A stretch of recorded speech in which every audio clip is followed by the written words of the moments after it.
The first time I coached with the Buffalo Sabres, I walked in camp. I knew of players. I knew Ray. I knew Dominic Hasek and Pat LaFontaine, and I knew a little bit about Matthew Barnaby.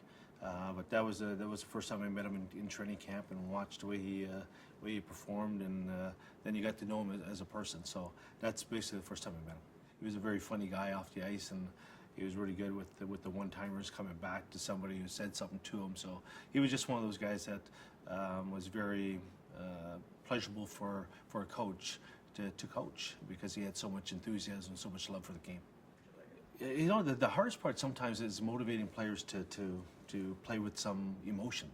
And some players, they play with so much emotion, and someone's pulling it back. You have to pull it back a little bit. And Matthew is one of those guys. You had to pull back a little bit. But I tell you, if I'm going anywhere, I'd rather have people you have to pull back versus try to motivate too. Because if you're not self-motivated, I don't know too many people who can motivate unmotivated people. But Matthew is one of those guys that I truly enjoyed.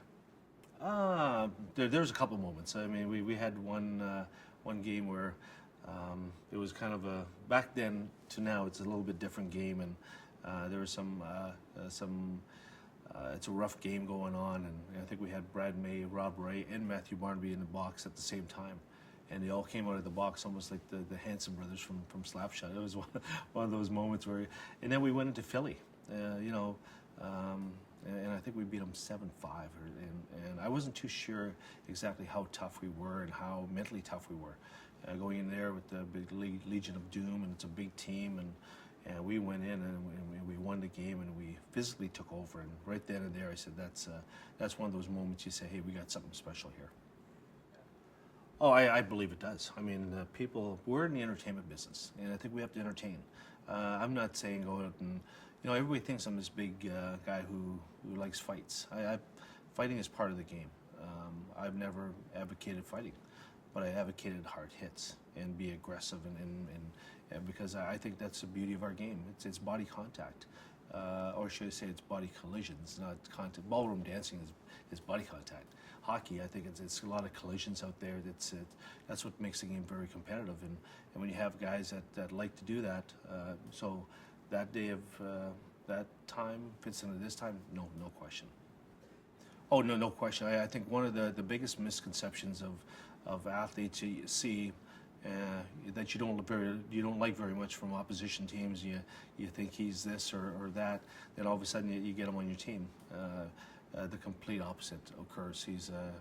And I think when people are talking about you, it's a good thing, because they want you on their team. And he was one of those rare guys that had that rambunctious style to him, yet he could play the game. I believe he scored 19 goals with us that year, and if he didn't get hurt a few games, he would have got over the 20 mark.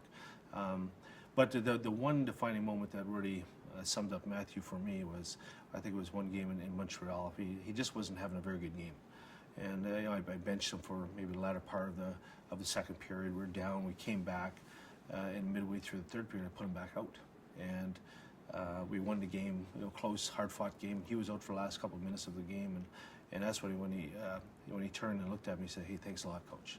You're the first one ever came back to me in those situations." So right then and there, you learn different personalities of people, and right then I knew, maybe he didn't have people given too much trust and too much responsibility, and people are seeking that. So right then and there, I think our friendship and our relationship really consolidated itself.